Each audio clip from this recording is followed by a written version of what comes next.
What's up, tribe? How you guys doing? Go ahead and hit that subscribe button. I hope you like this video. This is Queen Sugar Season 5, Episode 2.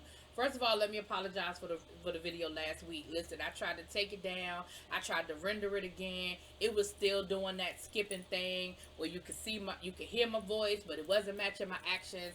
Y'all watched it anyway. I appreciate it. Thank y'all so much. All right.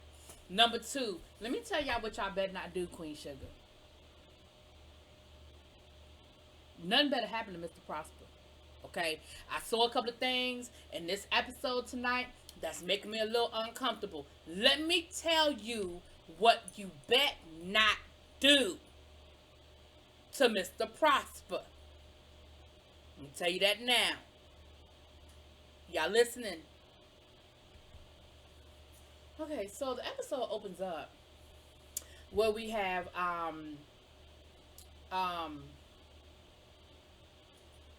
Ralph Angel and Darla planning their wedding, okay? She's planning, he told her she can have her dream wedding, and she asked him where you want to go on to the honeymoon, and he said he want to go to New York, go to a good fancy Broadway show, and all of these great things, right? Later on in the episode, we see Darla with Ralph Angel and Blue. He's teaching her how to play chess, and they're having a great family moment, and she lets Ralph Angel know, listen, I'm going to I'm up for a promotion at my job. You know, she's nervous because of course, you know, again, she's still dealing with some self-esteem issues. She's still dealing with her addiction and forgiving herself for decisions she made during the throes of her addiction. And of course, Ralph Angel is the supportive man of her dreams and telling her, you know, you can do it, you can do it, you can do it. Later on, we see Ralph Angel talking to, we see her talking to Charlie. And Charlie is telling her, listen, when you go in, listen, I was listening to Charlie. She was giving some good advice. She said, when you go into a job interview, like you are the one doing them a favor. You know, you don't come off too arrogant, but you want to definitely carry an air. She said, understand something. Whenever someone is hiring, when they know they have an interview that day, they wake up that morning hoping that they're going to find a person that's going to help them feel comfortable in hiring, you know, finding the person that's going to run their company. Like, they want to feel comfortable in knowing that they're hiring the person that's going to make their life easier. She said, so you just make sure that you carry an air about yourself that you know that you that stuff, right? And Darla she's nervous, but she's listening because, you know, remember her and Charlie had a really good relationship for a while until, you know, things kind of but they seem to be back in a good space, and so she definitely respects Charlie. And Charlie, like I said, was giving some good advice. Charlie goes down to meet with Parker. Now Parker done rolled out. They had a meeting, and Charlie was like, "Oh, my bad. Did I forget to tell y'all that we fast forwarded to mid March? So this is about 2 to 3 weeks after last week's episode, right? So, okay. And the receptionist lets Charlie know, oh, Miss she cleared her whole day. She ain't here. And she said, well, you know, you can wait. I can try to make some phone calls and get this cleared up. And she was like, you let Parker know that my time is just as valuable as hers. And I think Charlie thought maybe she was playing games at first. You know, playing chess match. You know, they playing chess with each other. But later on in the episode, Charlie, you know, talked to one of her little snitches and one of her private eyes, and he let her know, well, you know, she got on a flight late last night to New York. She didn't have a bag with her. So there's some sort of emergency that called her away at the last minute. You know, she got the last flight to New York. She didn't even carry no luggage. So Charlie was like, okay, something might be going on. Now, throughout this whole episode, there's the undertones of COVID. The first thing we see is Mr. Prosper talking to Hollywood about it, and he's sweating, and he's worried about the old people being affected, and he said, listen, I done seen a whole lot of things down here, and it just seemed like whenever something good, there's always something bad. And shout out to Random TV Reviews, because they always say that about Queen Sugar. It's sort of like watching an episode of Good Times. Every time you see something good, Lord, there's something bad happening.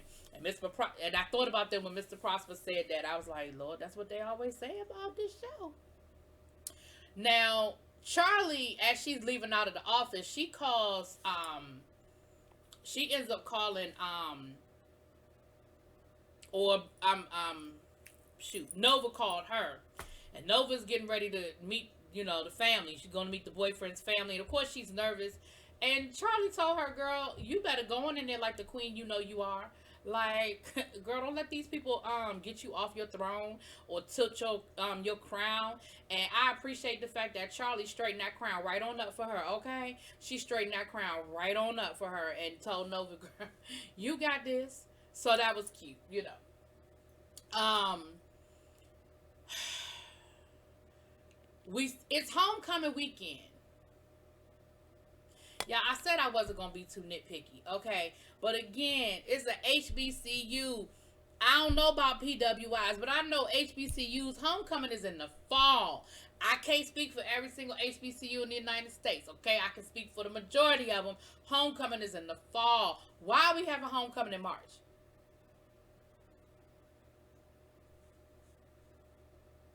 Anyway, Charlie is coming down. His dad's coming down. And we see that the girlfriend is there. Well, I guess, don't the girlfriend go to Xavier? Don't they go to school together anyway? Um, and he tells her, she said, "Well, I'm on my way as soon as I, finish up everything here. Where should I meet you?" He said, "Meet me down to the quad. I'll be at the quad over by the such and such and such and such." She was like, "Okay, cool. We'll see you there." Now, they get to the quad and they looking for Micah. They like, "Where is Micah? Micah not here? Why Micah ain't here? Where's Micah?" And then there's a probate. For those who do not know what a probate is when the fraternities and the sororities, the new members come out and they're introduced to everybody. And there's usually a whole production involved with a probate, right? So Micah's fraternity, the probate is coming out. Well, of course, we know Micah's a part of this new line that's being introduced to everybody. But of course, his parents do not know.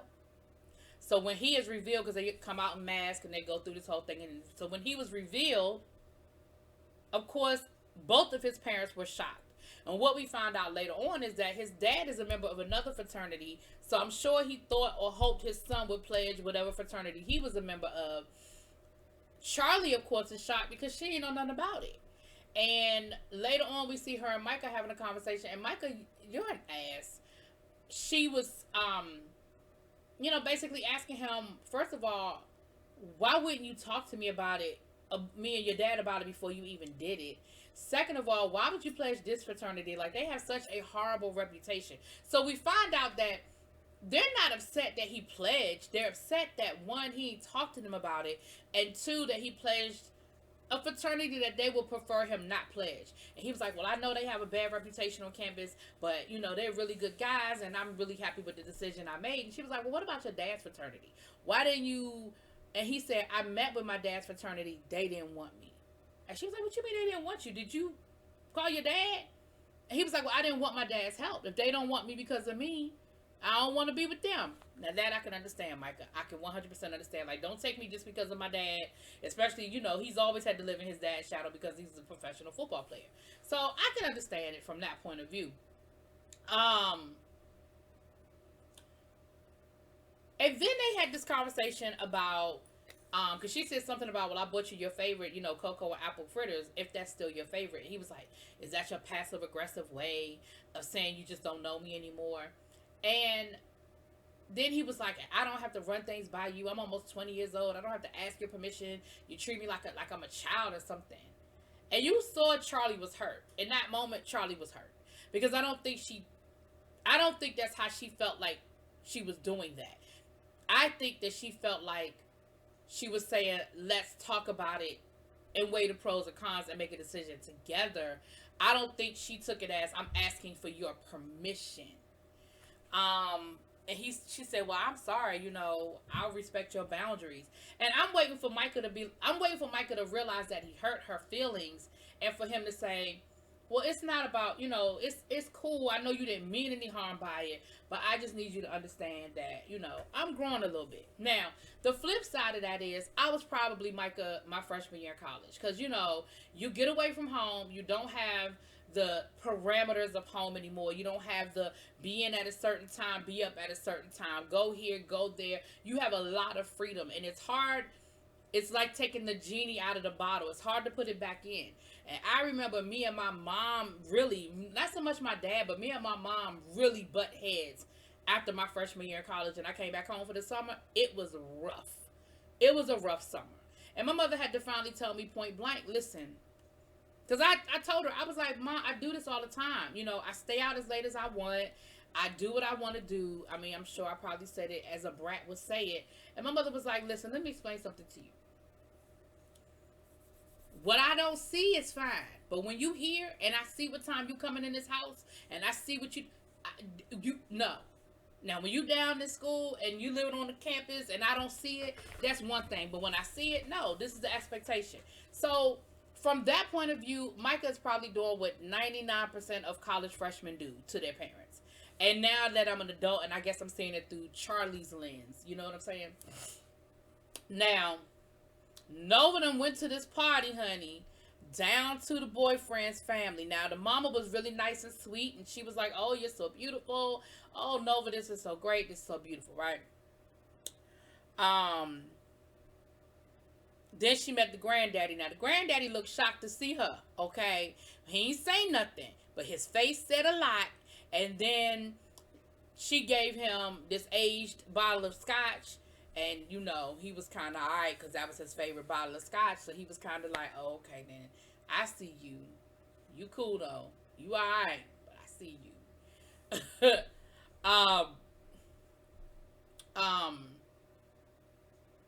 Then she met his daughter. And she won the daughter over. She bought the daughter a little necklace and everything. But then it was time to meet the son. The son won't hear for it.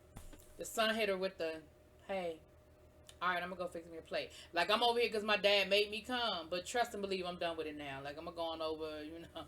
I'm going to go over and fix my plate. Okay? Then, the ex-wife comes through. Baby. Nova was like, what? He said, I didn't know she was coming. I didn't invite her ass. But you know, this is what happens when you've been with somebody for a long time and y'all have children and all that other stuff, and you go to these family functions. Listen, somebody gonna let her know that there's a family function. And I'm sure somebody said, he bringing the girl. He bringing over. Somebody told her. Because she saw them, and baby, she made a beeline straight to Nova. Made a beeline straight to Nova. And she proceeded to let Nova know, you ain't the only one. You weren't the only one, and he loves his women exotic. The more exotic, the better. The darker the berry, the sweeter the juice. She said, but you're kind of skinny. I mean, he normally likes his women to be a little thicker. You know, to have that big old protruding. And baby Nova was like, baby, hey, watch your mouth. Now, I didn't let you say a lot. But you're getting a little beside yourself. Now, watch your mouth. Okay? And they ended up leaving. And then the mother was like, listen, I need y'all to keep your voices down. We're not trying to create no spectacle. And the wife said, oh no, somehow there were so many of them, he loved them all. And he went over to her and he said, let me explain something to you. He said, she the only one that I truly, truly loved. Everybody else, and I do mean everybody else, was just a placeholder. So you asked for that, okay? You asked for that, and nobody asked you to come over there and try to embarrass her. You asked for that, okay? So, the other thing that I'm sorry, let me go back to this. The other growing pains Micah's having is he's got a little jealousy going on with the girlfriend, right? And, you know, he saw her talking to one of her little friends, and he got a little jealous, and he asked her about him. And she was like, I mean, he's just a friend from class. Like, I know him from class. We cool. You know, he's a nice guy. Ain't no thing there, you know, whatever. Now, the other place, or the men's place, is progressing along very nicely. You know, Prosper is helping out. He done called, you know, he's getting it ready. And him and Aunt Vi are celebrating their anniversary, honey. So they're going to reenact their first date. And she said, I hope I can still fit that outfit. And Hollywood was like, no, you know you be all right, girl. And Hollywood had on this peach linen outfit, baby, with some gators. And Aunt Vi had a little jean mini skirt, honey, a little top, honey, a little action going on. And they were going through the back and forth, and they were doing their little role play of their first night together. It was real cute. You know, Hollywood and Vi, they always cute, child. They always cute, you know. Nova and the boyfriend, it's the next day, and Nova and the boyfriend had to have a little talk, and he was like, "Listen, what's on your mind?" She said, "How many black men have you been with? I mean, black women have you been with?" He was like, "In my life?" Like he said, "Listen, you were with other men before you were with me. I was with other women before I was with you, but you are the only woman. You're the only woman that I love like this. So, like, come on now, stop tripping, girl. Stop playing. Stop tripping, girl." Now, while um, now Hollywood and what's my girl name? Um, Darla. I couldn't get it out. Hollywood. I mean, not Hollywood. Shoot.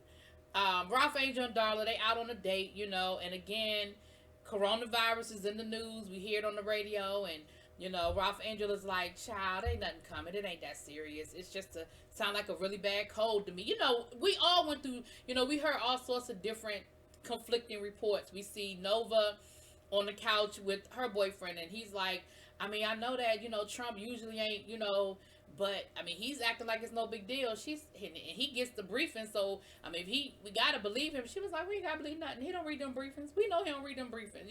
So you saw the whole gambit. Charlie gets a phone call, and it's an emergency, like probably an online emergency council meeting, and they're basically talking about the CDC. They're talking about the confirmed cases. They're talking about the fact that we're going to have to shut down. We're going to have to get ahead of this. LA is shutting down. New York is shutting down. We need to be proactive to try to protect. And again, they brought up, well, what are we going to do about the elderly? And, Ralph Angel had said something about protecting Mr. Prosper. Hollywood has said so. I was like, y'all gonna listen. Y'all gonna stop bringing up Mr. Prosper, okay? Stop putting Mr. Prosper in this, okay? But